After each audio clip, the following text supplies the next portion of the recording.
J'entends souvent: ah, mon chien il est borné, mon chien il est têtu, il écoute rien. Non, votre chien il n'est pas borné, il n'est pas têtu, il est persistant. Et ce qui sera important, c'est de réfléchir pourquoi il est persistant, pourquoi il persiste dans les comportements qui vous embêtent, puisque vous les relevez, ces comportements-là, c'est qu'ils vous dérangent. Mais pourquoi est-ce que votre chien est persistant dans ces comportements? Pourquoi est-ce qu'il continue à exprimer les comportements qui vous dérangent? Voilà, c'est là la question qu'il faut se poser. Pourquoi mon chien continue?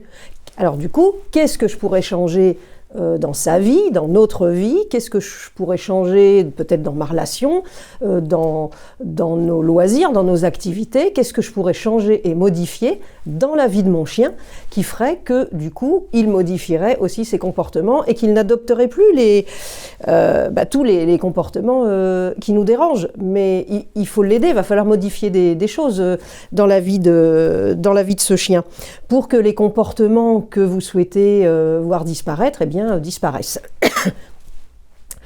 Par exemple, si vous me mettez une raquette de tennis dans la main, je ne sais pas jouer au tennis, mais vous pouvez toujours me demander de jouer. Bah vas-y, joue, vas-y, tape une balle, vas-y, fais un revers, etc. Je ne sais pas jouer, donc qu'est-ce que vous pourriez dire? Ah bah dis donc, Véronique, elle est têtue, je lui demande de jouer, je lui demande de taper une balle, elle le fait pas. Bah, en même temps, j'ai pas appris.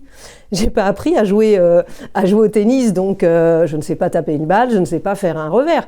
Donc il y a ça aussi, vous pouvez pas demander à votre chien ou espérer que votre chien fasse quelque chose pour lequel il n'y a pas eu d'apprentissage. Vous pouvez pas espérer que votre chien écoute à une commande là où il n'y a pas non plus eu d'apprentissage pour une consigne que vous souhaitez, à laquelle vous souhaitez que votre chien écoute, etc.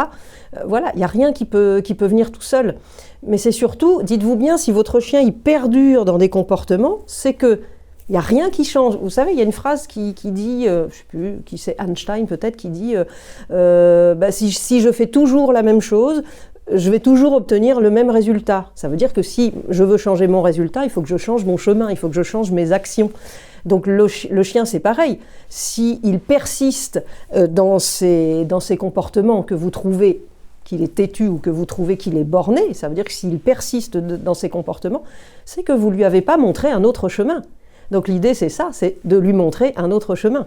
Et en cela, je peux vous aider, je peux vous accompagner. On va lui montrer un autre chemin pour aller vers la finalité que vous souhaitez. Et pour commencer, si vous voulez, je vous offre 2 e-books gratuits qui pourraient vous aider dans la relation avec votre chien. Et vous pouvez les trouver en tapant autourduchien.org. Merci, à bientôt!